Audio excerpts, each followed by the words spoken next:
So, hi everyone. Real big pleasure to be talking to you today, and a really big thank you to TFS, not just for the invitation to allow me to speak to you today about signals and specifically about research integrity and the role that AI plays in research integrity, but also for putting together this report, which is once again, is amazing, both in terms of how much information it provides to us, but also how many thoughts it provokes on us. And I think it's been really a tremendous piece of work. So really well done for TFS for that. And so, as I said, the scope of this presentation is around AI and research integrity, how these two things coming together in at the present. And I'll share a story that is sort of like the reason why I started Signals together with my co-founders. And I am a researcher by background. I used to be a biochemist. My wife is still a researcher. She works at King's in epigenetics, and also lots of my friends are researchers as well. So we have quite an academic circle, right, around me. And the one thing that I noticed in recent times is how often they come to me with the same question, which is, can I trust this article? And to me, that sounds such a fundamental question that we should be able to answer. That really was my personal inspiration and personal motivation to work with Signals. So just a brief outline of what I plan to talk to you today. One, as I said, research integrity and the role of AI. Start with a little historical perspective about research integrity, but also then switching into this, again, the relationship between research integrity and AI, really from this point of view that we are seeing some sort of arms race in which there are good actors and bad actors that are using AI, and how does that reflect in research integrity. So in the second part of my talk, I will talk specifically about signals and what we're doing in terms of trying to restore trust in research. So what is signals on one hand, and on the other hand, how the products that we are developing can help you find research that you can trust. So the research integrity problem. So I think we are now seeing lots of cases or lots of news around retractions of papers. And I think it's not being too hyperbolic to say that we are at the point where trust in research is eroding. And that is becoming a threat, not just for the publishers who publish this scientific content, but also to institutions and, quite frankly, to society at large, because there's lots of consequences that happen from the fact that no, we as a society start not having as much trust in research as we used to. Now, it's also important to try to understand why the trust in research is eroding. And I think that it's important to say that research fraud has become a major issue.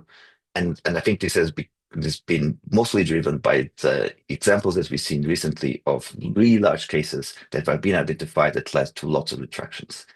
And the root causes for that are often the pressure that we're putting on researchers to publish, as Aaron was referring to in his talk, the whole paradigm of publish or perish. The second is also that there are, quite frankly, financial gains linked to publication process, and that is not just on the publisher side; it's also for the researchers themselves and other stakeholders in the research community. And also the other thing, which is I think is now becoming more relevant to AI, is the fact that it's becoming increasingly challenged to detect fraud and especially to do that at large scale. And so, in that context, again, as I said, we saw news recently, that, especially in the last maybe 2 or 3 years, of really large-scale retractions that are contributing to this erosion in trust in research. Now, the other flip side of this is that even when we do find evidence that there is fraud and we want to do something about, the reality is that correcting the scholarly record takes years. And there's many reasons for that. I think one of them is for the fact that we are still using processes and guidelines and policies that were designed for when fraud was seen as a rare event, and that papers only needed to be retracted maybe once every few months in any given journal. But all of a sudden, we are in this new reality, and there are many more cases that probably deserve a retraction, but the processes that we are using are not sufficiently efficient to go at that scale. And so a part of that is also because there's this situation, as I'm showing on the right, that everyone is pointing to each other as being the ones that should be taking action in order to correct the scholarly records, and then it becomes like a situation where almost like some paralysis because everyone is looking for someone else to do their part. And as you'll see later in the talk, I think that really the solution is to really to try to bring all of these key stakeholders together to help them contribute to the correction of the scholarly record. Now, the other thing that I think is worth mentioning is that research fraud is not new, and it definitely did not start with AI. I think what's really interesting to look at is what are the incentives behind research fraud. And again, I already mentioned some of them, but I think it's clear to me that when you look at things like publish or perish, just the desire to be recognized in your community, competition for grants, which is quite fierce, financial incentives, as I said before, but also just the fact that people need to publish to advance their career. All of these things combined created incentives that quite often open the doors for people to cut corners or even worse, and conduct research fraud. So it's not a new phenomenon because incentives are not new. So it's not really related to AI. So in that spirit, I'm just going to talk to you about three classic examples of research integrity issues that have happened in the past, long before we talked about AI. And the first one was this research in New York, William Summerlin, that had reported that they had successfully transplanted skin from genetically unrelated animals, which at the time seemed like a great breakthrough. So lots of recognition for that work that seemed pioneering at the time. There was only one issue, which was that someone in their lab actually found that the patch of black fur in the mice that was presumably transplanted into the white mouse was actually just felt pen painted fur on the mice. So really not quite what it said on the tin.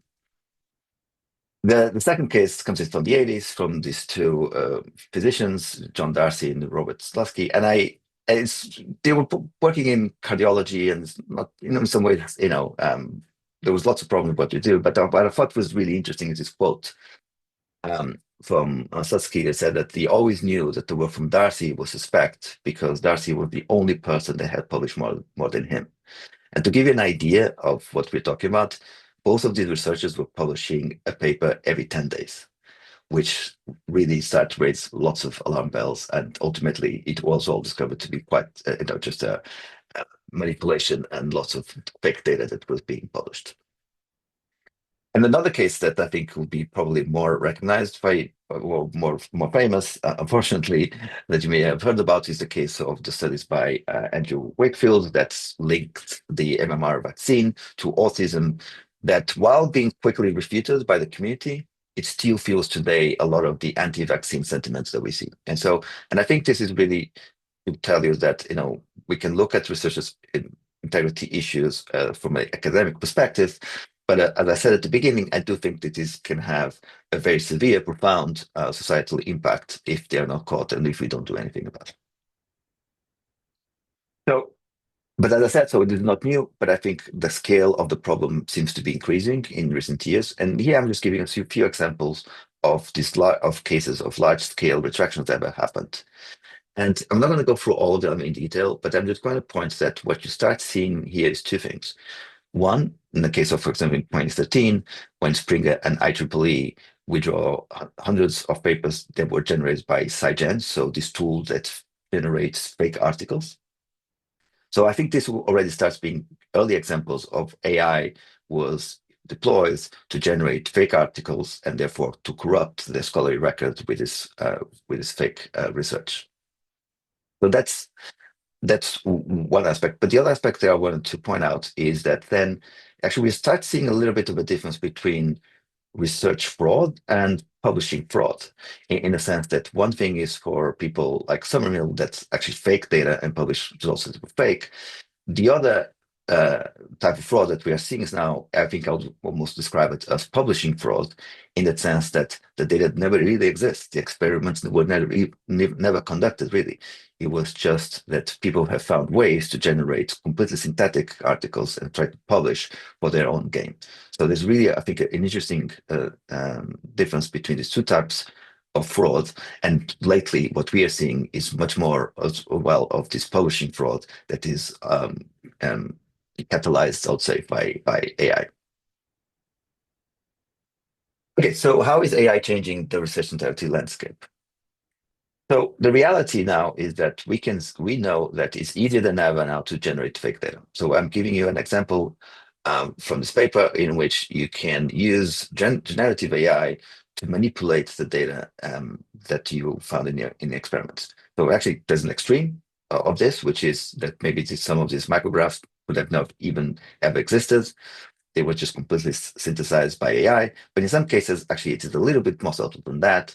And it's around taking real data, but then applying AI to massage the data and to remove elements or to add elements to the data to best suit the intentions of the research. So it's never been easier to fake data. And also, it has never been easier to fake whole articles. So on the left, two of my co-founders, just for to simplify, is they tried to write the paper around whatever. It's quite easy today to go to one of the LLM tools and to very quickly generate an article that seems very convincing at first, especially for people who are not experts in the field.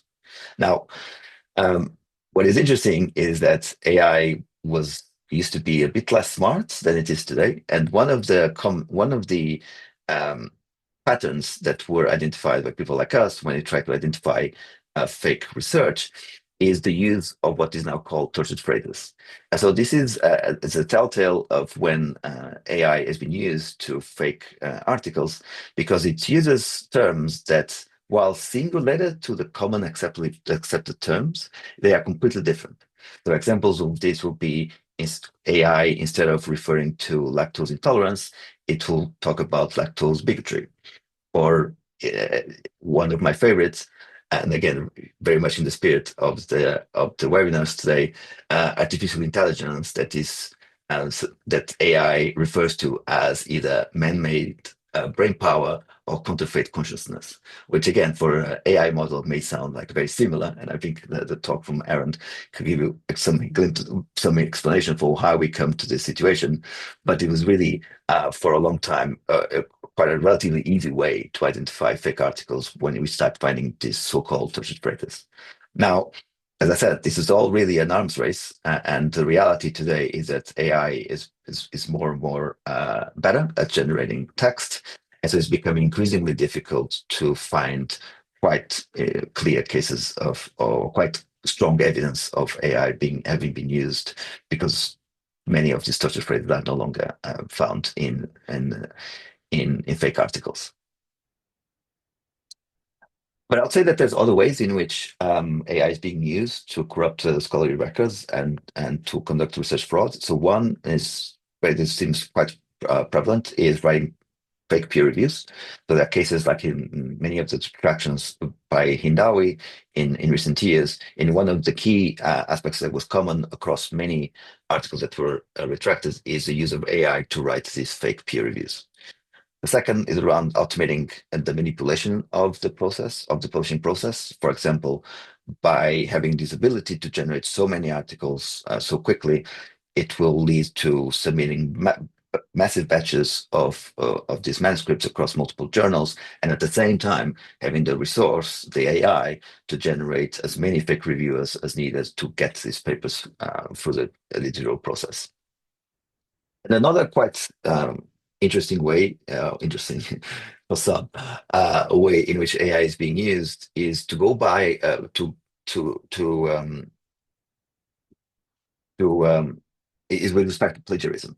So again, it used to be more easy to find cases of plagiarism in literature because you'd find exact matches of stretches of text from a previous publication into something that is supposedly new. And so with just a simple text comparison, we'll be able to find those cases. But now everyone's getting a little bit more sophisticated than that. So instead of just copy and pasting text as is, it's quite straightforward to go through one of these AI models with the original text, ask it to paraphrase, and then use that paraphrased content into the new article, which will inevitably then avoid the plagiarism detection that many publishers use. And so they will end up slipping through editorial checks. Now, I hope I'm not painting too much of a dark picture here, but one of the things that I thought was very interesting in the librarian features reports that I read, it was a quote from a student where I think it was interesting to see how they're already conscious of the fact that using that there has to be some criteria and there has to be some really understanding of what are the limits of how we should or we should not use AI. And the fact that the student already talked about the fact that he was concerned about the fact that if he is using AI to just do the work for them, could lead to them being accused of being seen as having either conducted plagiarism or academic misconduct. I think that's a really important aspect. I think is really positive in a way that at least there is that awareness that we should be careful in terms of how we use AI. Now, on the other hand, actually, what was really interesting to see is that some of these quotes and some of the data that we saw from the Librarian Features report are also quite in line with some of the interviews and some of the interactions we have had with researchers on the Signal side. And I think it's becoming quite clear that AI is here to stay. And so companies like Signals have a role to play in terms of putting some guardrails in the way that AI is being used by students and researchers.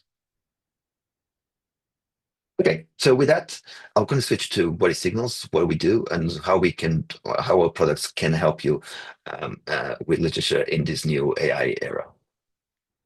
And again, referring back to the report, the Librarian Features report, there was this piece of data here around how often people encounter obstacles or barriers during the various stages of the research process, and I found it was really interesting that I believe where the topic or the stage at which there seemed to be more problems was around finding good quality resources, which I can't speak for the people that answered the surveys. I don't know exactly what type of trouble or obstacles they find, but I think at least some of them, I would say, are probably referring also to these aspects of trust. So the fact that now it's easier than ever to find articles and to get AI to suggest citations and point to articles. But then fundamentally, can we trust that research? And I think it's really interesting to see this parallel between what Siemens is doing and the data that's coming out from the report.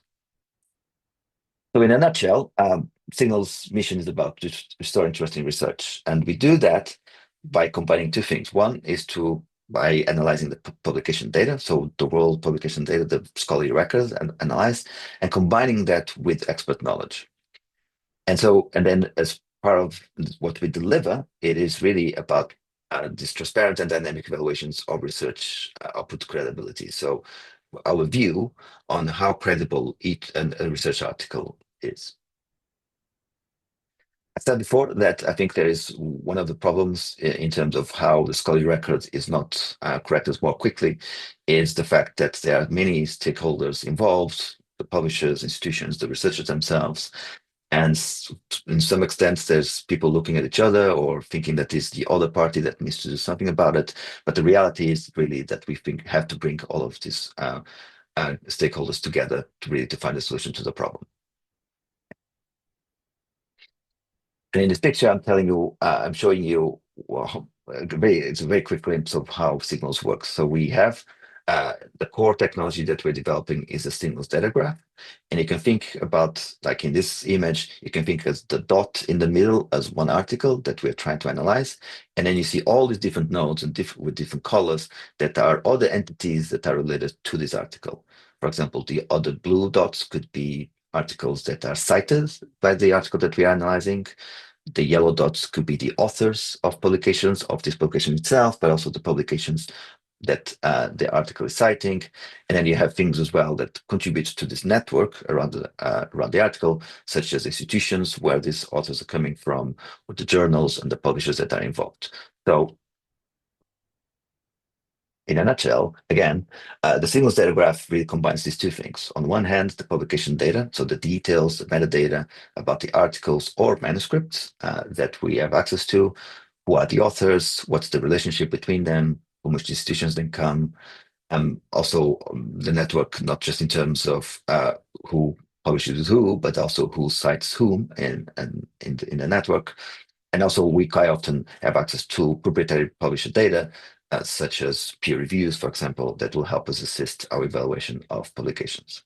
But then on top of that, we use expert knowledge because we do think that although we AI is really important in both in term and detecting um, uh, misconduct, we still think that there's absolutely a need for having experts telling us when they found issues on with research.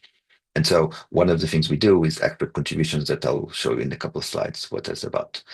But again, in our close collaboration with publishers, we are also trying to get the insights from research integrity teams so that they can tell us what are the patterns that they identify when they identify misconduct so that we can continuously take that information to improve our evaluations. What are expert contributions? So you may have heard of people like Elizabeth Pick, for example, who became quite famous because she has this amazing capability to look at images in scientific literature and identify things like duplications. So meaning when the authors have duplicated the same image in the article, claiming that they are two different things. For example, is a control of the experiment in one figure, but is a result with a variable in the other one, and that really quite doesn't make sense. So there is a growing community of these research integrity sleuths that scan the literature and publish and post their concerns and give strong evidence for why there may be misconduct in those articles. And so what we are doing in collaboration with these sleuths is to collect that information so that we can use to inform the evaluations that we make of research articles. And that brings me to another aspect of signals evaluations, which is the aspect of being dynamic. So it will be a mistake to think that the moment when a paper is published or when it's submitted, that at that point we have all the information that we need to have a view on whether this is a good paper or is a potential problematic paper. The reality is a lot more complex than that. And it means that as the paper progresses, as time goes by, there's more and more information that can inform our view on any given article. And so the dynamic aspect of the signals evaluations of research, it really is about every time there's a new piece of information that somehow we can relate to the article, that will give us some new information that we can use to update our view. So an example of that could be, for example, a network of articles that are citing each other or that they share authors between them that look good. But then suddenly one of these research integrity sleuths points to the fact that maybe one of these papers actually has an issue. We can automatically review what we think about this network of articles and update our evaluation dynamically. But as I said, the signal's goal really is to establish a measure of credibility of research outputs. And it works quite simply by taking the inputs that could be either the research article that is published or it could be a manuscript. We gather the information and extract the information and gather information that we need from that content to calculate our signals. Think of signals as a series of checks that we do. And depending on the results of those checks that we do, there will be an evaluation that we propose. So that will be either green, which quite thankfully is the vast majority of the literature and the things that get submitted. So it means that we do not find any evidence for fraud. And then there are two other levels, such as caution and alert. And these will be increasing levels of concern that signals has in terms of maybe there are traits of some observations that we've made in the content that may suggest that this is a case of misconduct or research fraud. And in this screenshot, I'm showing you how signals evaluation of an article looks like. But as I said, there's the level of evaluation, the high level evaluations such as looks good, green, caution yellow, or alert in red. But then following from that, what was always very important for us is to be very transparent in terms of how we provide these evaluations. And by transparent, we mean that we provide the evidence that we use to inform our overall evaluation of the content. And so this is where we list things that we found related to the authors of the paper or about the paper itself, particularly around what we found in the reference list of the publication. Are they citing articles that have already been retracted? Are they citing papers that for which there's a concern from one of these research integrity sleuths? And so bringing really all of this evidence to our user so that they have more confidence in terms of the reasons why we are evaluating a paper in a certain way. Now, we talked about correcting the scholarly records, as in once things are published, when either ourselves or research integrity SLU or someone else points to a problem that then will maybe lead to a retraction of the paper. And as I said before, unfortunately, that takes quite a long time, and it's quite expensive to do. Now, there's probably a better way to do that, which is to around trying to catch these things as early as possible in the process, and particularly at the time when these manuscripts are submitted to a journal. So if you can catch them at that stage, then we are saving the trouble of not having to retract things in the future. And more importantly, we don't let pollute the scholarly records with the negative side effects that that has, as I mentioned at the beginning. So the principle is quite the same. As I said before, uh, as submission arrives, we will analyze that manuscript as is, but then as the manuscript progresses through the editorial process, we can acquire new information that we will continuously use to update our view on the manuscript. And if at any point we see something that looks particularly concerned, we have the ability to warn the publisher about that so that they can stop that problematic submission at that point and not let it be published.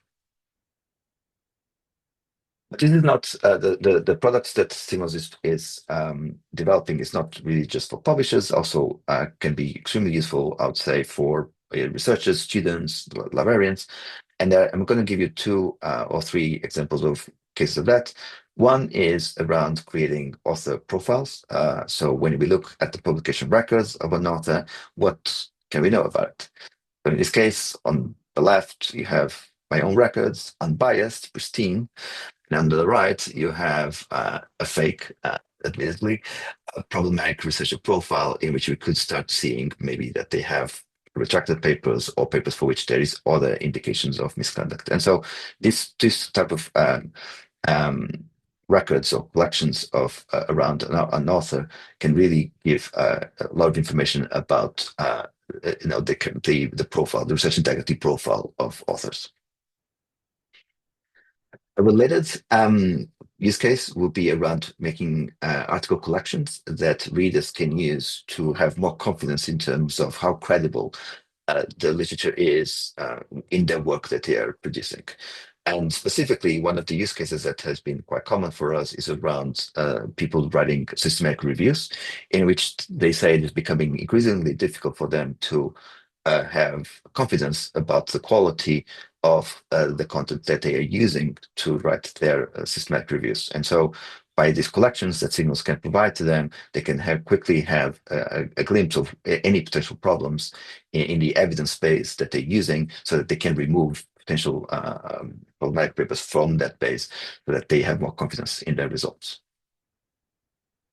And the third one is around the badge, and I think this is something that Signals and TNF have been working on. And this is about the ability to bring these evaluations from Signals to everywhere a user, a reader, finds the literature. I'm giving you an example here of Google Scholar, but you can think that this being applicable in many different scenarios. And the idea is quite simple, is that we want to alert users every time there is issues that we find that deserve attention, and so that the readers should be careful about using this particular piece of content into their work. So having what is the most efficient way that we can do that so that we avoid the situation where people are mistakenly using fraudulent research in their work. So there are ways that we can do this. And I think this is one of the areas of collaboration with TFS that we're really excited about. So this is what I had to tell you today. If there are any questions, I'll be more than happy to answer. Thank you. Thank you so much, Tiago. That was fantastic. And really great to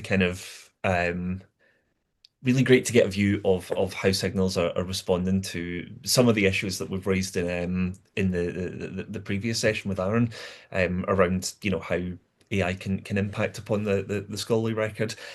One of the things that I thought was really interesting and I wanted to ask you about was the expert contributions, because I've put in the chat there that, before expert contributions were a thing, I was aware of Elizabeth Beck. I'd read some of her work. I think she's absolutely fantastic. So it was really exciting to see when she was sort of signed up for this expert contributions uh, feature that you have within Mhm. Signals. But what I think is particularly noteworthy about it is that in a time when I think a lot of people are opting for AI summaries and AI feedback and AI da da da da da, what you've actually opted to do is go, we're going to Mhm. put human back in it. We're going to have a human expert contribute to this and give us their thoughts on it. I just wondered if you could talk a little bit about the philosophy behind that, because like I say, it Mhm. feels like a lot of other people are moving in a different direction, introducing AI into the equation, whereas it seems like you've gone, actually, do you know what? We need a human expert here. Mhm. Yeah, it's a great question. And I think the way we see it is not necessarily a choice between one or the other. I think really the value is in the combination of the two. And I think on one hand is I feel like while AI, is making immense progress, there's still a lot to say about the experts that have spent lots of years in their field, and they are very aware of the things to look after in a paper when there is potentially a problem.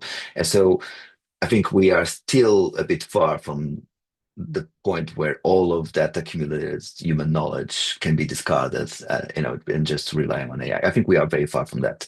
And I think the cases where, people like, again, Elizabeth Baker is an example that, has this immense talent to find um, these cases, I think is really important. So that doesn't mean that there are no other softwares out there that could do just as well or even better than she would, of course. Like, but then there's all the considerations that we need to think about. Like, yes, for sure, an AI tool can see whether these two images are the same, if it's been a duplication or manipulation.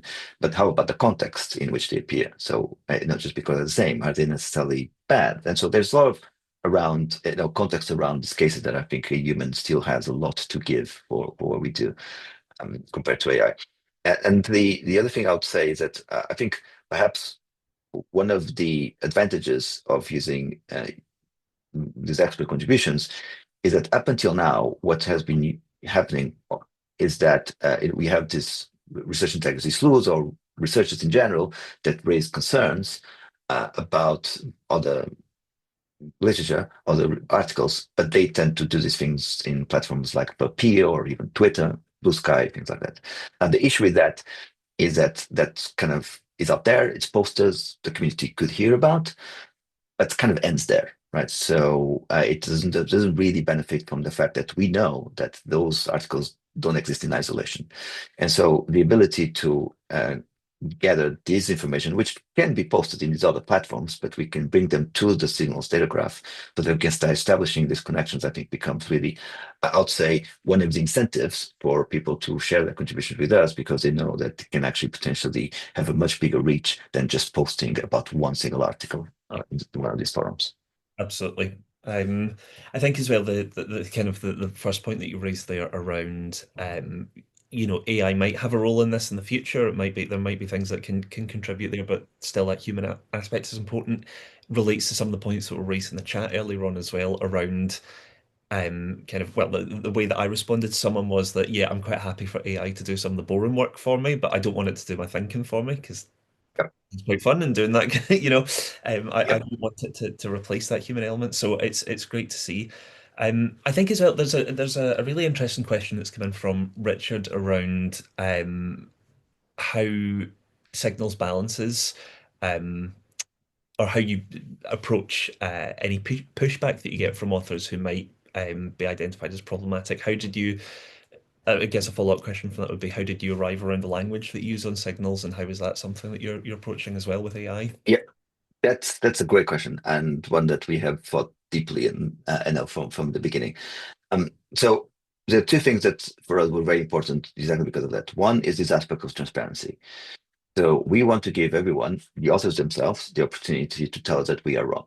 So the reason why we say that something is potentially problematic, it's we say why that is. And it may be because the article is citing other work that is known to be problematic. And so the rationale here, and especially if it's by the same authors, is if, in other words, if the authors are self-citing other articles that have already been proven to have issues, then I think that to us is an indication that this new paper could potentially also be problematic. Now, but we don't always get that right? And so this aspect of being very transparent about the evidence that we found, that we use to synthesize then this overall evaluation, I think is very important, not just for transparency's sake, but also to give people, authors, the ability to come to us and say, that's not right. And then, for example, we actually have real life examples of that, because some of the signals we look at is, for example, how frequently the authors are citing themselves in the paper. And there's kind of two extremes of this. In one hand, we have papers, and again, this happens a lot in these paper mill submissions that are fake. You have a list of authors that are supposedly reporting on experimental work that looks quite sophisticated, and yet they are not citing any previous work from any of the authors in that manuscript. That is suspicious. And again, it was one of the things that was identified as evidence for potential problematic papers.